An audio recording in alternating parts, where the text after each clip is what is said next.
ध्रुव बाळाला विचार केला आपली तपश्चर्या तर मोडायची नाही. कामदेवाने विचार केला अरे आता काय करायचं, 15 दिवस आलोय पण ध्रुव बाळ मात्र उठत नाहीये. कामदेव हरला, ध्रुव बाळाच्या चरणावर साष्टांग प्रणिपात घातला आणि कामदेव वर स्वर्गाला निघून आला. वैकुंठामध्ये आला. स्वर्गाला आल्यानंतर इंद्रदेवाला सांगितलं झालं का काम, मोडली का तपश्चर्या. त्यावेळेस इंद्रदेवाला कामदेव म्हणतो नाही हो, तो 6.5 वर्षाचा बालक आहे आणि त्याच्या पुढे मी हरून आलोय, त्याच्या पुढे मी हरल्या गेलोय, त्याच्या पुढे मी हरल्या गेलोय म्हटल्यानंतर महाराज इंद्रदेवाला काळजी वाटली. कारण इंद्रदेवाला वाटलं जर ध्रुव बाळाचं पुण्य जास्त झालं तर ध्रुव बाळ इंद्रपदावरती बसतील आणि माझी पुढची जाईल. कारण इंद्रपद हे कशावरती अवलंबून असतं, पुण्यावरती. ज्याचं पुण्य जास्त झालं त्याला इंद्रपद मिळत असतं. इंद्रपद तो इंद्रपदाचा अधिकारी होत असतो. पण आज जास्त माझं पद जाईल, माझी जाईल, जास्त लोकांना भीती असते. लोकांना भीती कशाची, खुर्ची जायची. आपला आसन दुसरा गिरी आपल्या जागेवरती कुणीतरी येऊन बसल याची सगळ्यात मोठी जास्त भीती लोकांना आहे. आणि कलियुगातल्या तर जास्तच.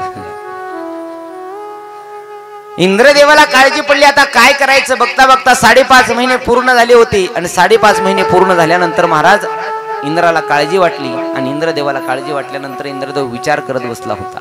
एवढ्यामध्ये इकडे ध्रुव बाळाने महाराज श्वासही घेणं बंद केलं होतं. जे हवा घेत होते, श्वास घेत होते ना, ते श्वासही बंद केला. 6 महिने पूर्ण झाले. श्वास बंद केला ना ध्रुव बाळानं महाराज. श्वास बंद केल्यानंतर त्रिलोक्यातला श्वास बंद झाले. 6.5 वर्षाचा हा ध्रुव बाळ होता आणि 6.5 वर्षाचा ध्रुव बाळ असताना महाराज त्यांना आपला श्वास घेणं बंद केला होता. भगवान महाविष्णूनं विचार केला आता मात्र जास्त वेळ थांबायला नकोय. जर आपण जास्त वेळ थांबलो तर एकही पक्षी, एकही पशु, एकही जीव जिवंत राहणार नाही. महाराज भगवान महाविष्णू निघाले, ध्रुव बाळाच्या समोर आले आणि ध्रुव बाळाला आवाज दिला, ध्रुव बाळा बघा मी अखिल कोटी ब्रह्मांडाचा मालक भगवान महाविष्णू आलोय, उघडा डोळे. डोळे उघडा म्हटल्यानंतर महाराज ध्रुव बाळाने डोळे मात्र उघडले. पण देवाच्या खुणा माहिती सांगितल्या होत्या नारद महर्षींनी. देवाच्या ज्या खुणा सांगितल्या होत्या, देवाची जी ओळख सांगितली होती ना, ते पाहिलं तर जशास तसं होतं महाराज भगवान महाविष्णूच्या अंगावर. डोक्यावरती मुकुट होता, गळ्यामध्ये वैजयंती माला होती, हातात सुदर्शन चक्र होतं, पिवळा पितांबर घातलेला. पाहिलं आणि पाहिल्याबरोबर महाराज ध्रुवबळ काय बोलावं हे कळतच नव्हतं. ध्रुवबळा अखिल कोटी ब्रह्मांडाचा मालक आपल्या समोर उभा टाकलाय आणि काय बोलायचं, काय मागायचं, कशा करता आलो होतो विसरूनच गेलो महाराज. तुकोबराय म्हणतात ना, देव पहावया गेलो तेथे देवचे होणे. देवाला पाहायला गेलात ना तर देव स्वरूपाला प्राप्त होता येतं, मग मागायचं काही शिल्लकच राहत नाही. ध्रुवबाळानं विचार केला आता काय बोलावं. ध्रुवबाळ शांत राहिला महाराज, शांत. ध्रुवबाळ शांत राहिला. अखिल कोटी ब्रह्मांडाच्या मालकाला दया आली. भगवान महाविष्णूंना आपल्या हातातला शंख घेतला, ध्रुवबाळाच्या मुखाला लावला आणि ध्रुवबाळाच्या गालाला मुखाला लावल्यानंतर ध्रुवबाळ बोलायला लागला आणि ध्रुवबाळाने सांगितलं, देवा माझा तुम्हाला साष्टांग दंडवत प्रणिपात आहे. देवा मी तुमचं वर्णन तर करू शकणार नाही, मी फक्त 6.5 वर्षाचा आहे, मी तुमचं वर्णन काय करावं. तुम्ही अखिल कोटी ब्रह्मांडाचे मालक आहे. त्यावेळेस मात्र ध्रुव बाळाला अखिल कोटी ब्रह्मांडाचा मालक म्हणतो, बोल ध्रुवा काय पाहिजे तुला, काय पाहिजे. म्हटल्यानंतर भगवान महाविष्णूला ध्रुव बाळ म्हणतो, काही नाही, मला माझ्या पिताजीच्या मांडीवर बसण्याचा अधिकार पाहिजे, मला माझ्या बाबांच्या मांडीवर बसण्याचा अधिकार पाहिजे. बस मग या जगातले मला कुठलंही सुख नकोय. बघा मागायला आलाय देव. देव काय पाहिजे ते चंद्रपद सूर्यपद म्हणशील ते दिलं असतं महाराज, जे माझे मागितलं ते देवानं दिलं असतं. पण ध्रुव बाळानं सांगितलं, देवा मला कशाची अपेक्षा नाही, मला फक्त माझ्या बाबांच्या मांडीवर बसायचंय, माझ्या आईच्या नशिबामध्ये तिच्या पत्नीचं प्रेम पाहिजे. बस देवा एवढंच द्या, देवा एवढंच द्या. म्हटल्यानंतर अखिल कोटी ब्रह्मांडाचा मालक मनामध्ये हसला आणि हसून बोलला, ध्रुव बाळाला काही कळत नाही, लहान आहे पण मला कळत नाही.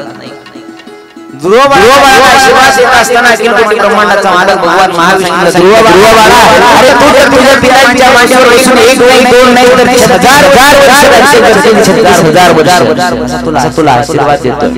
36,000 वर्ष राज्य करशील. पुन्हा चंद्र सूर्य आहे तोपर्यंत काळ नेण्याकरता येणार नाही. साक्षात माझे दूत तुला घेऊन जातील आणि आकाशामध्ये तुझं स्थान निर्माण करतील. महाराज आकाशामध्ये स्थान निर्माण करतील असा आशीर्वाद दिला. आशीर्वाद देऊन भगवान परमात्मा निघून गेले. भगवंत निघून गेले. ध्रुव बाळाला सांगितलं पुरी राजधानीला परत जा. नारद महर्षी राजधानीला परत आले. उत्तानपाद नावाच्या राजाला सुनीती माता सुरुची माता सगळ्यांना कळालं होतं की अरे ध्रुव बाळा गेला. ध्रुव बाळा गेला. आई करत चिंता करत होती. रडत होती माझा बाळ 6.5 वर्षाचा आहे. 6 वर्षाचा बाळ माझा कुठे गेला. मी सांगितलं देव जंगलामध्ये राहतो. कदाचित तो जंगलामध्ये तर गेला नाही. जंगलामध्ये गेला असेल तर त्याला वाघानं सिंहानं खाऊन टाकला असेल तर माझा बाळ परत येणार नाही. सुरुची माताच मागत होती. सुरुची म्हणत होती सुनीती माता माझ्यामुळेच तुमचा एकुलता रडताय म्हटल्याबरोबर घडलेला वृत्तांत या सुनीतीनं आणि सुरुचीनं नारद महर्षीला सांगितला. आमचा ध्रुव बाळ निघून गेलाय कुठंतरी जंगलामध्ये. त्याला हिंस्र पशूंनी खाल्लं असेल आणि त्याच्याच आठवणीमध्ये आम्ही रडतोय. महाराज असं काय म्हणता, आमचा बाळ तर जंगलामध्ये निघून गेलाय आणि तुम्ही का असं बोलता. एवढ्यामध्ये महाराज सुनीती मातेला सुरुची मातेला उत्तानपाद राजाला नारद महर्षी सांगतात ऐका गड्या, अरे तुमचा तो ध्रुव बाळ अखिल कोटी ब्रह्मांडाचा मालक भगवान महाविष्णूची पूजा करून तपश्चर्या करून 6 महिन्यामध्ये त्यानं देवाला प्रसन्न करून घेतलंय. 36,000 वर्ष तो याच गादीवरती या राजगादीवरती उत्तानपादाच्या मांडीवरती बसून गादीवरती बसून राज्य करणार आहे आणि तो आता थोड्याच वेळात तुमच्याकडे परत येणार आहे. उठा, रडत बसण्यापेक्षा त्याच्या स्वागताची तयारी करा. स्वागताची तयारी करा म्हटल्याबरोबर महाराज राजाला आनंद झाला. सुनीती मातेला आनंद झाला. सुरुची मातेनं पूर्ण नगरातल्या लोकांना आमंत्रण दिलं. रथ सज्ज केला आणि गावाच्या वेशीवरती महाराज स्वागत करण्याकरता ध्रुव बाळाचे आले.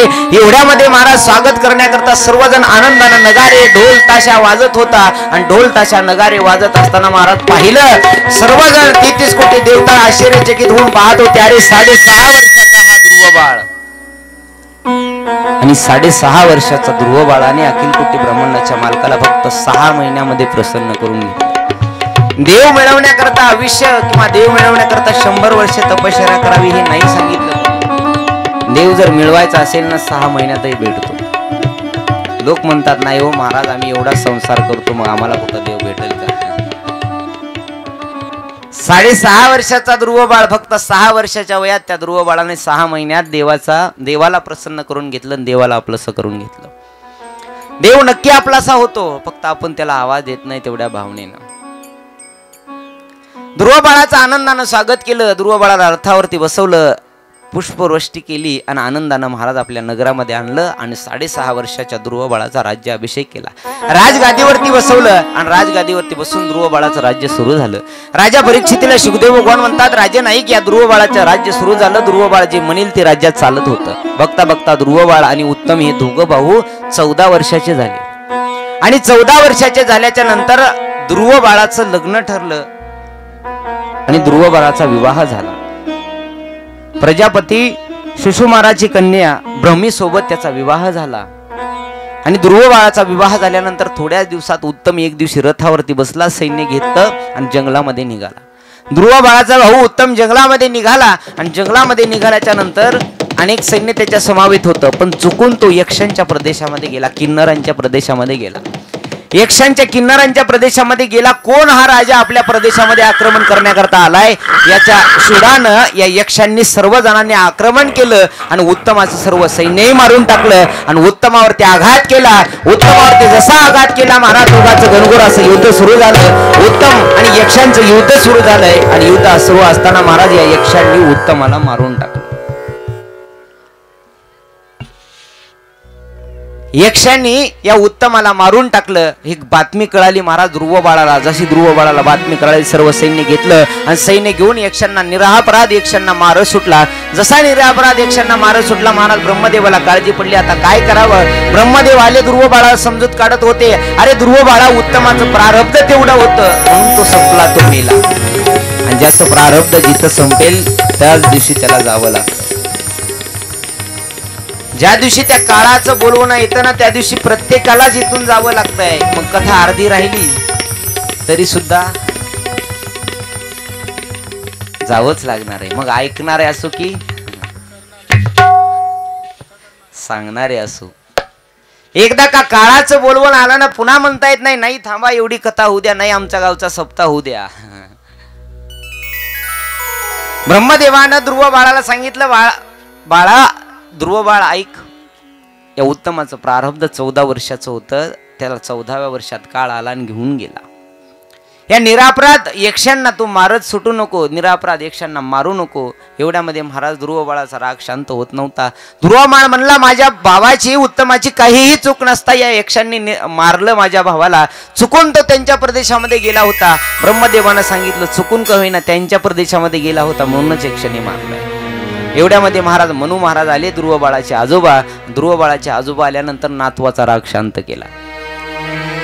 राग शांत केला आणि राग शांत केल्याच्या नंतर ध्रुव बाळाला सांगितलं चला आपण परत. महाराज ध्रुव बाळ परत आला. ध्रुव बाळ परत आल्यानंतर ध्रुव बाळाच्या वंशामध्ये पुढे अनेक राजे झाले. महाराज राजा परीक्षितीला शुकदेव भगवान सांगायला लागले अनेक राजे झाले, त्यामध्ये जे पुरंजन नावाचा राजा झाला, त्या पुरंजलांना नारद महर्षींनी एक प्राचीन गृही नावाचा राजा झाला आणि त्या प्राचीन गृही नावाच्या राजाला पुरंजन आख्यान सांगितलं. सुत भगवान शौनकादिक ऋषींना कथा सांगतायत, तीच कथा इकडे राजा परीक्षितीला शुकदेव भगवान सांगतात. राजे नाईक या ध्रुव बाळाच्या राजामध्ये अनेक महापराक्रमी राजे होऊन गेले. महापराक्रमी राजे झाल्यानंतर याच्यात प्राचीन गृही नावाचा एक राजा झाला. त्या प्राचीन गृही नावाच्या राजाला नारदांनी उपदेश केला होता. राजा परीक्षितीने विचारलं, प्राचीन गृही तर आम्ही ऐकलंय की असा मोठा पराक्रमी होता, त्याने 1999 यज्ञ केले होते म्हणे, आणि 1999 यज्ञ करून सुद्धा त्याला नारदाची उपदेशाची काय गरज पडली, कशा करता त्यानं नारदाला उपदेश केला. एवढ्यामध्ये महाराज राजा परीक्षितीला शुकदेव भगवान सांगायला लागले, राजा नाईक, प्राचीन गृही नावाचा राजा मोठा पुण्यवान होता, भाग्यवान होता की त्यानं अनेक यज्ञ केले आणि त्याचा एक यज्ञ पूर्ण झाला असता तो इंद्र झाला असता. इंद्र पण घडत असं होतं की राजा प्राचीन गृहीच्या जीवनामध्ये प्रसंग असा होता, तो प्रत्येक यज्ञामध्ये अनेक निरापराध पशूंच्या बळी द्यायचा. पशूंच्या बळी प्रत्येक यज्ञामध्ये हजारो पशूंच्या बळी द्यायचा. तो राजाला वाटत होतं की तो पुण्य करतोय, पण त्याच्या हातून घडत होतं पाप.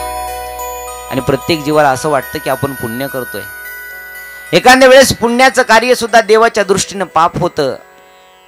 मग उद्यापासून पुण्य करायचं बंद करताल तुम्ही. पाप पुण्य ठरवण्याची क्षमता तुमची आमची नाहीये. पाप पुण्य ठरवण्याची क्षमता त्या देवाची आहे. कुठल्या कर्माला पाप करायचं, कुठल्या कर्माला पुण्य करायचं हे त्या देवाच्या हातात आहे. आणि देवाच्या मापातून कोणीही चुकत नाही. मग महाराज असो की देव असो, कोणीच चुकत नाही. महाराज तुकोबराय म्हणते, धर्माची तू मूर्ती,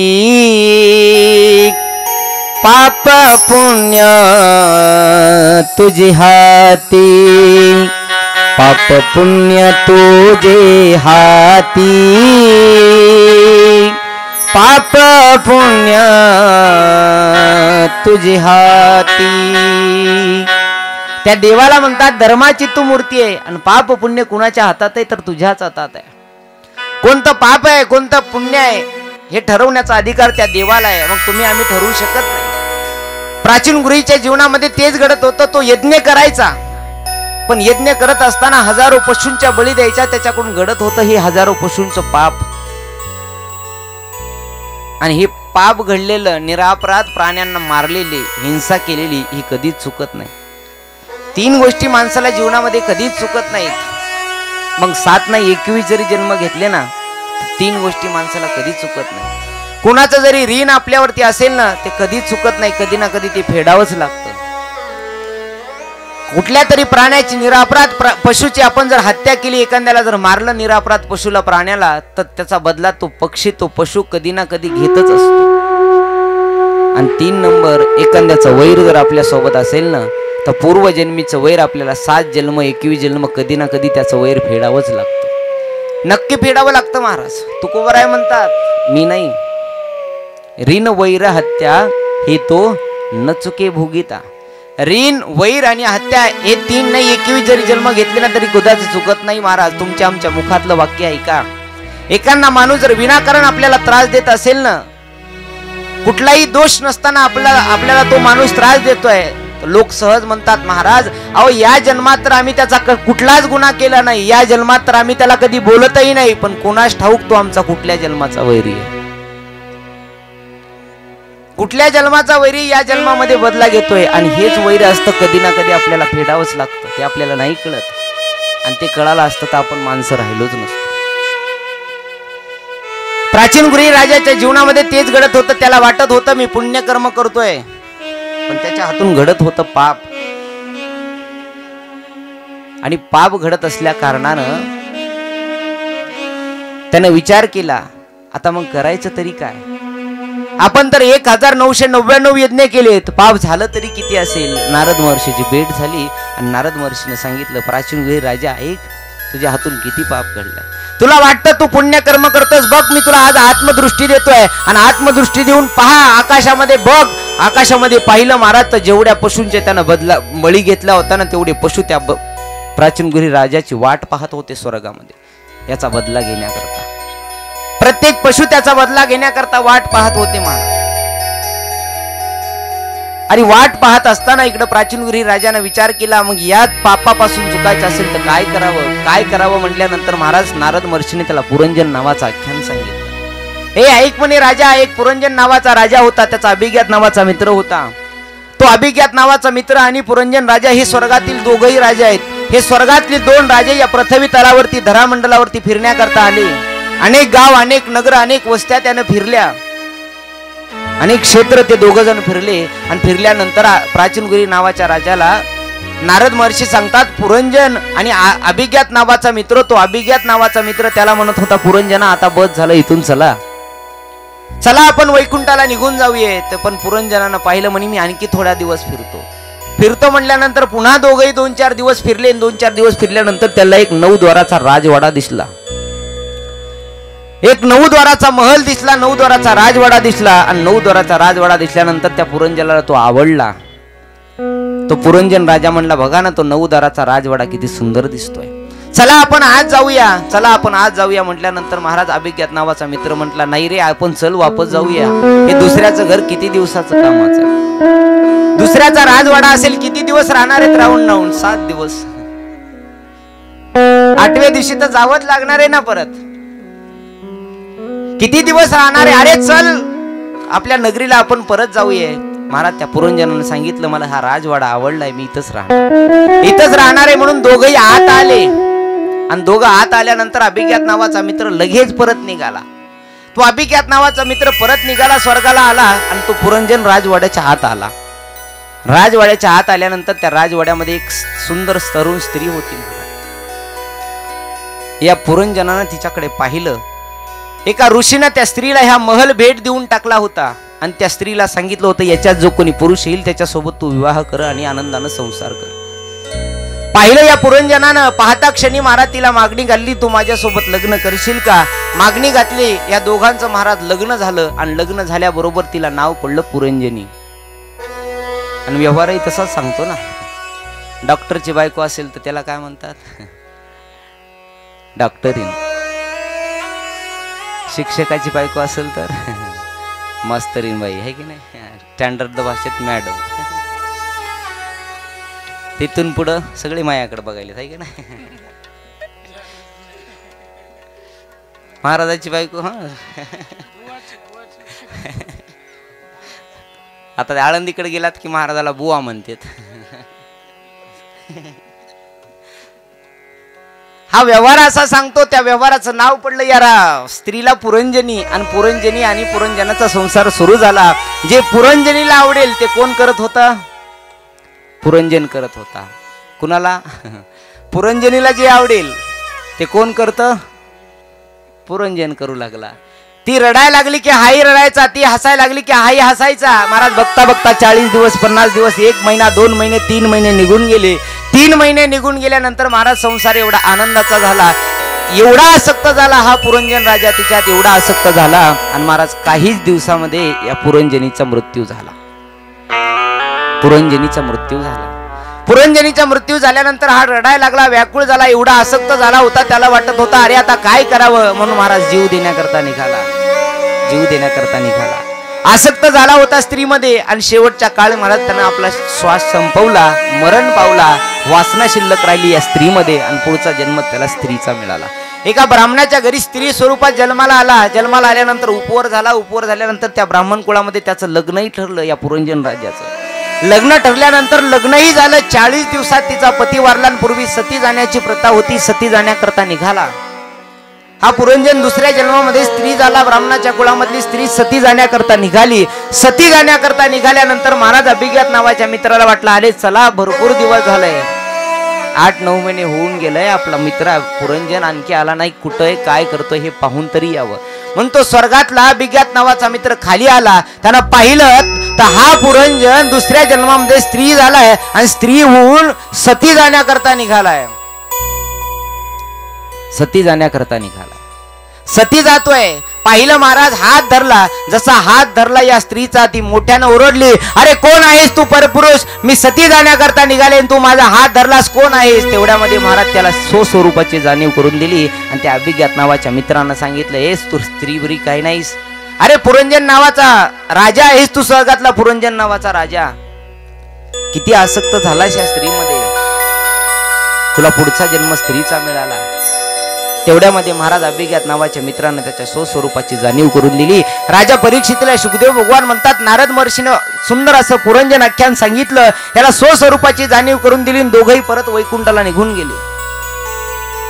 वैकुंठाला निघून गेल्यानंतर नारद महर्षीनं प्राचीनगुरी नावाच्या राजाला सांगितलं राजा काही कळालं का नाही, राजा काही कळालं का नाही म्हटल्यानंतर राजानं सांगितलं कथा तर छान होती पण काय सांगायचं हे नाही मात्र कळालं. त्यावेळेस नारद महर्षीनं सांगितलं हे पुरंजना, हे प्राचीनगुरी राजा, अरे ऐक, हा पुरंजन आणि हा अभिज्ञात म्हणजे दुसरा कोणी नाही. हा पुरंजन म्हणजे हा जीवात्मा आहे. हा जीवात्मा, तो अभिज्ञात नावाचा मित्र म्हणजे अखिल कोटी ब्रह्मांडाचा मालक, ज्याला आपण देव म्हणतो, तो देव आहे. या जीव आणि देवाची पहिल्यापासून मैत्री आहे आणि हा जीव आणि तो देव फिरण्याकरता आले. अनेक ठिकाणी भ्रमण करत फिरले या पृथ्वी तलावरती, या धरामंडलावरती. आणि फिरत असताना त्यांना 9 द्वाराचा राजवाडा दिसला. 9 द्वाराचा राजवाडा म्हणजे दुसरं कुठलं नाही, हे शरीर. या शरीराला 9 द्वार आहेत. हा शरीराचा 9 द्वाराचा राजवाडा दिसला त्याला. आणि राजवाडा दिसल्यानंतर पुरंजन आणि अभिज्ञात नावाचा मित्र म्हणजे जीव आणि देव हे दोघही या नगरामध्ये आले. दोघही आले, पुरंजन आणि जीव, तो देव या नगरामध्ये आले दोघही. आणि दोघही नगरामध्ये आल्यानंतर महाराज त्या पुरंजनाला हा 9 द्वाराचा म्हणजे जीवाला 9 द्वाराचा हा राजवाडा आवडला. हा राजवाडा आवडल्यानंतर तो अभिज्ञात नावाचा मित्र म्हणजे देव म्हणत होता चल परत, बस झालं 4 दिवस राहिला, चल आपण परत चल म्हटल्यानंतर अभिज्ञात नावाच्या मित्राला पुरंजन म्हणायला लागला मी इथंच राहणार. तो जीवात्मा या शरीरात राहिला. देव पुन्हा वैकुंठाला निघून गेला. देव याच्यात आहेच तैसा हृदयामध्ये मी रामू, सर्वा घटी राम देहादेही एक. प्रत्येकाच्या हृदयामध्ये तो देव आहे. आणि जर देव नसता तर तुम्ही आम्ही कथेला बसलो नसतं. तो देव या हृदयामध्ये आहेच, पण जीवात्म्याची सत्ता याच्यावर जास्त चलते. हा जीवात्मा राहायला लागला. या जीवात्म्या म्हणजे या 9 द्वाराच्या नगरामध्ये एक स्त्री आहे, तिचं नाव आहे बुद्धी. या बुद्धीला पाहिलं जीवात्म्यानं. पाहिल्याबरोबर मागणी केली माझ्यासोबत लग्न करशील का. दोघांचं लग्न झालं. बुद्धी आणि जीवात्म्याचं लग्न झालं. मग बुद्धी जे सांगेल ते जीवात्मा करू लागला.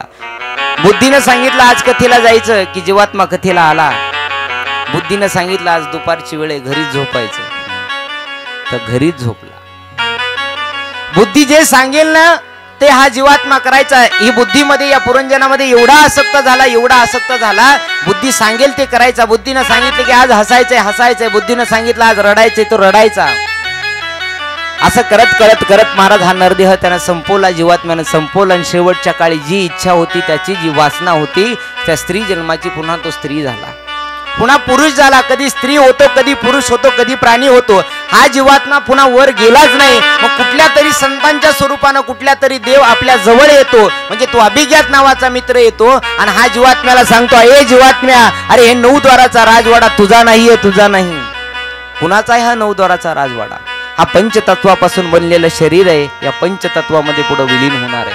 आप तेज वायू अग्नी जल तत्व या पंचतत्वापासून हे बनलेलं शरीर याच पंचतत्वामध्ये विलीन होणार आहे. हा देह तुझा नाहीये. देह हे काळाचे धन कुबेराचे, देह हे काळाचे धन कुबेराचे, देह हे काळाचे धन कुबेराचे, देह हे काळाचे धन कुबेराचे, देह हे काळाचे धन कुबेराचे, येथे मनुष्याचे, येथे मनुष्याचे काय आहे, देह हे काळाचे धन कुबेराचे, देह हे काळाचे धन कुबेराचे, देह हे काळाचे धन कुबेराचे, देह हे काळाचे धन कुबेराचे. हे देह कुणाचा आहे? देह हे काळाचे धन कुबेराचे. मग अभिज्ञात नावाचा मित्र म्हणजे तो अखिल कोटी ब्रह्मांडाचा मालक कधीतरी येतो आणि या जीवात्म्याला त्याच्या स्वस्वरूपाला घेऊन जातो. ममे वंश जीव लोके जीवभूत सनातना मनसष्टान इंद्रियानी प्रकृतिस्थानी दर्शन. हा जीव देवाचा अंश आहे आणि मग हे दोघही स्वर्गाला एक दिवशी निघून जातात. मग आपुल्या माहेरा जाईन मी आता, निरोप या संत हाती आला. त्यावेळेस प्राचीन उरी नावाच्या राजाला सांगतात, आता तरी काही कळालं का नाही? अरे यास नरदेहामध्ये एवढा आसक्त राहू नको. एक काम कर, जा आणि देवाचं भजन कर, देवाला आपलंसं करून घे, देवाला आपलंसं करून घे. त्या देवाला तुला आपलंसं करायचं होतं, तू देवाला आपलंसं करून सोडून दिलंस आणि या मायामोहाच्या संसारालाच आपलंसं करून बसलास.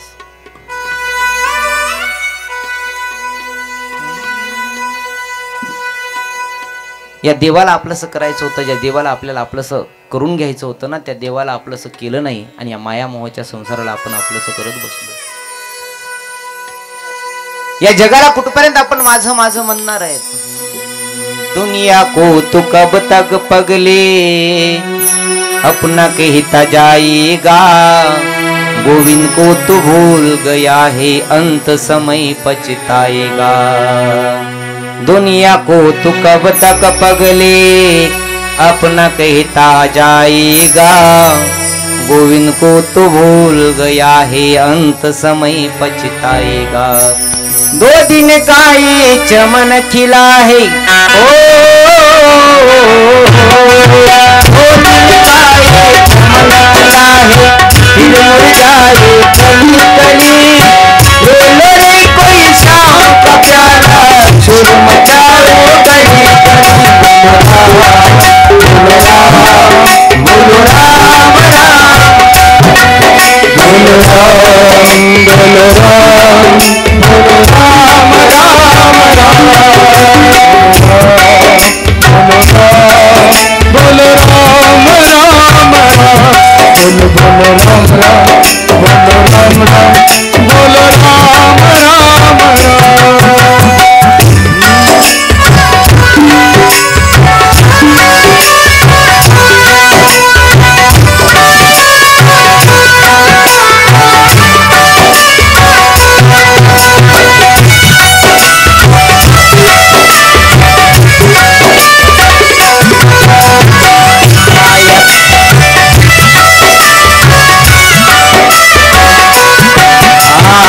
माया के दीवाने सुन लो, एक दिन ऐसा आएगा, धन दौलत और माल खजाना यहाँ पड़ा रह जाएगा।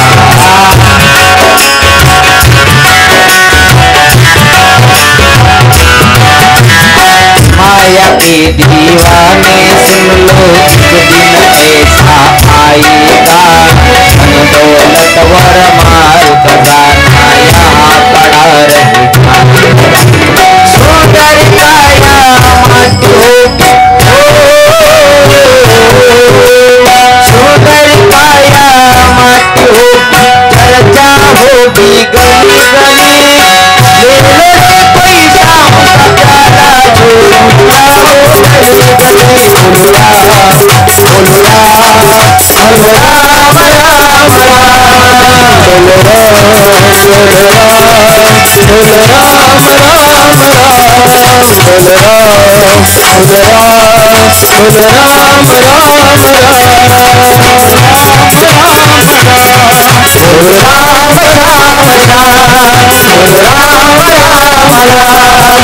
ले लो रे पैसा उसका प्याला, जगाला कुठपर्यंत तुम्ही आपलंसं करून बसताय। प्राचीन मुनी नावाच्या राजाला नारद महर्षी सांगतात, माया के दीवाने सुन लो, एक दिन ऐसा आएगा, धन दौलत माल खजाना यहाँ पड़ा रह जाएगा। हे शरीर सुंदर काया माटी होगी, चर्चा होगी गली गली। किती दिवस या जगाला आपण माझं माझं म्हणत बसतो। प्राचीन गुरी नावाच्या राजाला सुंदर उपदेश दिला। प्राचीन गुरी नावाच्या राजानं नारद महर्षीचे चरण धरले। नारद महर्षीला मार्ग विचारल्याबरोबर नामचिंतन करा, आणि महाराज प्राचीन गुरी नावाचा राजा नामचिंतन करण्याकरता निघून गेला। राजा परीक्षितीला सुखदेव भगवान म्हणतात, राजाने प्राचीन गुरी नावाच्या राजाला उपदेश दिल्यानंतर त्यांच्याच वंशामध्ये पुढे ययाती नावाचा राजा झाला। ययाती, तो ययाती नावाचा राजा एवढा पराक्रमी होता, एवढा दानशूर होता, पण त्याच्या सुद्धा जीवनामध्ये कर्माची गती किती वाईट असते, कर्माची गती किती विचित्र असते हे आपल्याला कळेल। राजा परीक्षितीने महाराज सुखदेव भगवंताला प्रश्न केला, महाराज अहो काय वाईट परिस्थिती होती, काय प्रारब्ध? ययाती नावाचा राजा तर आम्ही ऐकलाय, आणि त्याच्या जीवनामध्ये काय प्रारब्ध बिघडलं असेल? कितीही मोठा माणूस असू द्या, कितीही श्रीमंत माणूस असू द्या, प्रारब्धाच्या पुढे कोणीही गेलं नाही। माणसाचं सोडा, देवाच्या बापालाही प्रारब्ध चुकलं नाही, देवालाही प्रारब्ध चुकलं नाही महाराज। ही प्रारब्धाची गतीच विचित्र असते। सुखदेव भगवान राजा परीक्षितीला सांगतात, ययाती राजा मोठा पराक्रमी होता, दानशूर होता, पण प्रारब्धाची गतीला कोणीच काही करू शकत नाही। ययाती नावाचा राजा एक दिवशी जंगलामध्ये भ्रमण करण्याकरता गेला होता। जंगलामध्ये फिरण्याकरता गेला, आणि जंगलामध्ये फिरण्याकरता गेला असता ययाती नावाच्या राजाला एका विहिरीत पाणी प्यावंसं असं वाटलं। विहिरीच्या कडेला गेला, आणि विहिरीच्या काठावरती गेल्यानंतर पाणी शोधत होता। पाहिलं, पाणी तर दिसलं, पण त्याच विहिरीमध्ये एक तरुण स्त्री पडलेली त्याला दिसली। सुखदेव भगवंतांना राजा परीक्षितीला सांगितल्याबरोबर राजा परीक्षितीने विचारलं, महाराज विहिरीमध्ये कोण स्त्री पडली होती? विहिरीमध्ये कोण स्त्री पडली होती म्हटल्याबरोबर सुखदेव भगवंतांना सांगितलं, राजा नाईक, जो दैत्यांचा राजा होता ना, त्याची कन्या शर्मिष्ठा, आणि 2 नंबर दैत्यांचे गुरु जे होते शुक्राचार्य, त्या शुक्राचार्यांच्या एकुलती एक लाडकी मुलगी होती, तिचं नाव होतं देवयानी। टीव्हीतली नाही हा, तिचं नाव होतं देवयानी। ही शुक्राचार्यांची कन्या आणि दैत्याचा राजा त्याची एक शर्मिष्ठा नावाची कन्या, या दोघी मैत्री होत्या। या दोघींची चांगली मैत्री होती। एक दिवशी अरण्यामध्ये गेल्या, एक भला मोठं सरोवर त्यांना पाहिलं। सरोवरामध्ये आंघोळ करावीशी वाटली।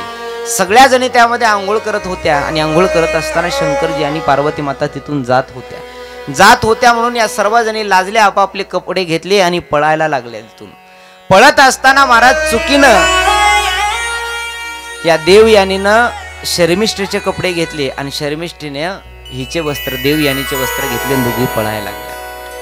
पळता पळता महाराज यांनी कपडे घातले, आपल्या राजवाड्याकडे निघाल्या, आणि राजवाड्याकडे निघाल्यानंतर महाराज शर्मिष्ठीला राग आला, कारण राजाची कन्या होती। राग आला, आणि रागाच्या भरात माझे वस्त्र हिने घातले म्हणून महाराज सगळ्या जणींनी मिळून तिला ढकलून दिलं विहिरीमध्ये। तिच्या अंगावरचे वस्त्र काढले, विहिरीमध्ये ढकलून दिलं, आणि महाराज सर्वजणी आपल्या राजवाड्याला निघून आल्या।